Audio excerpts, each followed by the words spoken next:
यो कथा सुरु हुन्छ एउटा परदेशको ढोका खोलिरहेका थिए। करोडौंको भ्रष्टाचार र बढ्दो बेरोजगारी, अस्थिर राजनीति, त्यो एउटा पुस्ताको आवाज सुनिने प्रयास थियो। Enough is enough. पोस्टहरू प्लेकार्डमा परिवर्तन भए। असुल ग्यास र आँसु मिश्रित हावाले देशको मुहार बदल्दै थियो। प्रधानमन्त्री केपी शर्मा ओलीले राजीनामा दिए।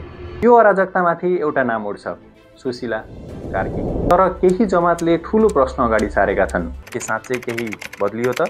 कार्की नेतृत्वको सरकारले अहिलेसम्म के काम गर्यो त? जनताबाट सिधै निर्वाचित प्रधानमन्त्री, फागुन 21 मा प्रतिनिधि सभाको चुनाव, यो स्वागत योग्य कदम हो। 2084 को चुनावलाई 82 मा गराउन गरेको हो त, तर शान्ति केवल न्यायले मात्र दिन्छ।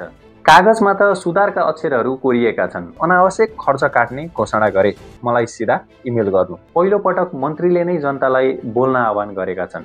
पूर्व सभामुख कृष्ण बहादुर महरालाई सडक दुर्घटना र जनधनको क्षति घटेको देखियो। राजनीतिक दलका नेताहरू संलग्न न्याय अझै अधुरो देखिन्छ र प्रश्न नै लोकतन्त्रको बलियो हतियार हो। र अब रिपोर्ट कार्ड खुला छ। यो कथा सुरु हुन्छ एउटा गहिरो मौनताबाट, जहाँ हाँसो हराउँछ, कुरा हराउँछ अनि बाँकी रहन्छ केवल चुप्पी। कक्षा कोठामा होस्, होस्टेलमा होस् या चिया पसलमा, सबैतिर जब सपनाहरू रोजगारका पानामा होइन भिसाका फारममा लेखिन थालेका थिए, हजारौं युवाहरूले आफ्नै देशमा भविष्यको ढोका बन्द गर्दै परदेशको ढोका खोलिरहेका थिए। वर्षौंदेखि नेपाली युवाहरूले एउटै समाचारका शीर्षकहरू देख्दै आए, करोडौंको भ्रष्टाचार र बढ्दो बेरोजगारी। त्यो पुस्ता जसले गृहयुद्ध कहिल्यै देखेन, तर अन्याय, अस्थिर राजनीति र अवसरको अभाव सँगै ठुलो भयो। सरकार त परिवर्तन धेरै भयो, तर प्रणाली, तर विचार त्यो कहिल्यै परिवर्तन भएन।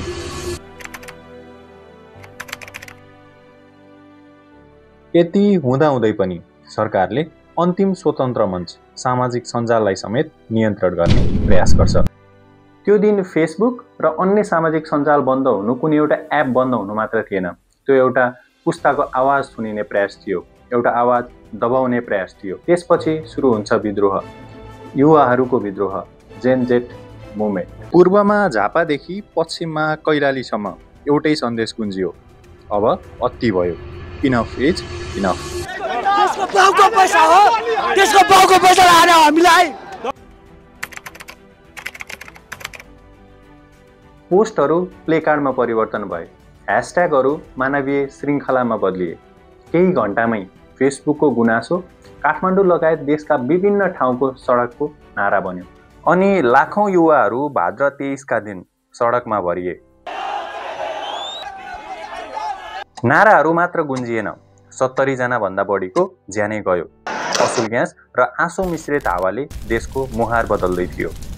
अन्त्यमा दबाव सहन नसकेर प्रधानमन्त्री केपी शर्मा ओलीले राजीनामा दिए। मन्त्री परिषद विघटन भयो।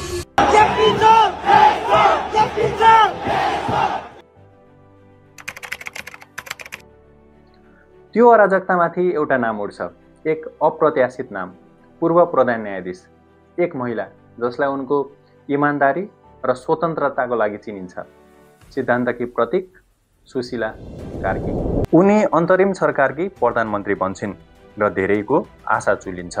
मानौ लामो अन्धकारपछि अब देशले बिहानीको उज्यालो देख्दैछ। धेरैको मनमा एउटै भावनात्मक विश्वास थियो, नेपालले अब बल्ल आमा पाएको छ। बाले बिगारेको देश अब आमाले बनाउने छिन्।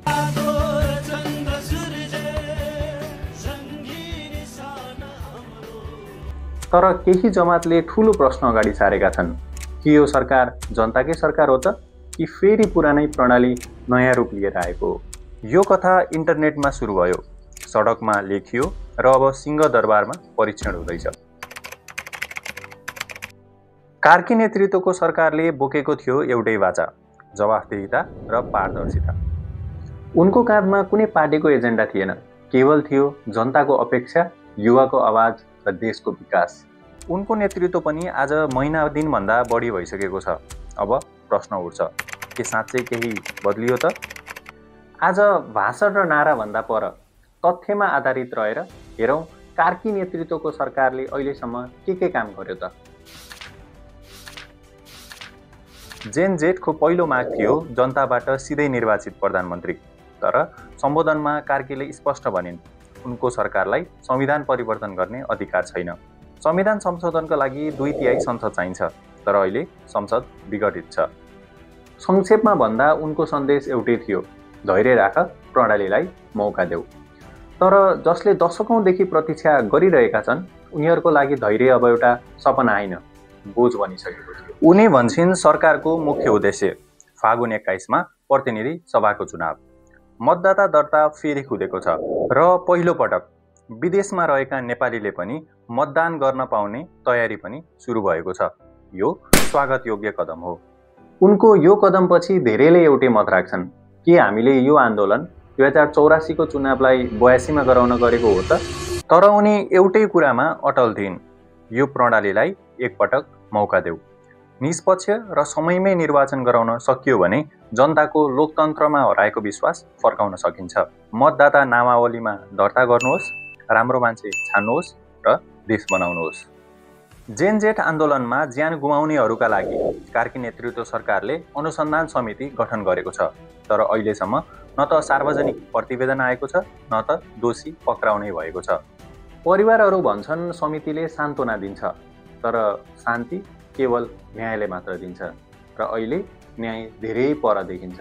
कार्की नेतृत्वको सरकारले अर्को राम्रो कदम पनि चालेको छ र त्यो हो सार्वजनिक गुनासो प्रणाली, जहाँ यदि कुनै वडा, नगरपालिका, यातायात या मालपोत कतै पनि अफिसरले ढिलाइ वा घुस मागे रिपोर्ट गर्न सकिनेछ र 72 घण्टाभित्र मन्त्रालयले जवाफ दिनेछ। कागजमा त सुधारका अक्षरहरू कोरिएका छन्, तर साँचो परिवर्तन तब हुनेछ जब डर होइन विश्वास फैलिन थाल्छ र जनताले त्यसको अनुभूति गर्न सक्नेछन्। शिक्षा मन्त्री महावीर पुनले 2 ठूला कदम घोषणा गर्छन्। 3 महिनाभित्र नतिजा नदिने विश्वविद्यालयको बजेट वा अनुदान रोक्ने र अनुसन्धान तथा स्टार्टअपमा राष्ट्रव्यापी रूपमा ध्यान केन्द्रित गर्ने। दशकौंसम्म ढिलो नतिजा र पुरानो शैलीमा बाँधिएको हाम्रो शिक्षा प्रणाली साँच्चै नै जवाफदेही बन्न लागेको छ। यदि यही तरिकाले हाम्रो शिक्षा अगाडि बढ्ने हो भने सायद छिटै नै हाम्रा बालबालिकाहरूले किताब मात्रै होइन भविष्य कोर्ने समय आउनेछ। अर्थमन्त्री खनालले तयार नभएका र राजनीतिक दबावमा चलेका सानातिना परियोजनाहरू रोक्ने र अनावश्यक खर्च काट्ने घोषणा गरे, जसबाट 10,000 करोडभन्दा बढीको बचत हुने अनुमान छ। उनको अर्को निर्णयले देशलाई हरेक वर्ष रु 24.6 करोड बचत गराउने भएको छ। 74 जना प्रादेशिक मन्त्री, 473 जना प्रदेशसभा सदस्य र 59 जना राष्ट्रिय सभासदहरूका लागि व्यक्तिगत सहायक कटौती गर्ने निर्णयले हरेक वर्ष थप रु 24.6 करोड बचत हुनेछ। उनले जनतालाई भनिरहेका छन्, कुनै अफिसरले कमिसन मागे मलाई सिधा इमेल गर्नु। तपाईलाई यो कदम सानो लाग्न सक्छ, तर यो सानो कदमले नेपालमा जवाफदेहिता संस्कृतिको बिउ रोप्न सक्छ।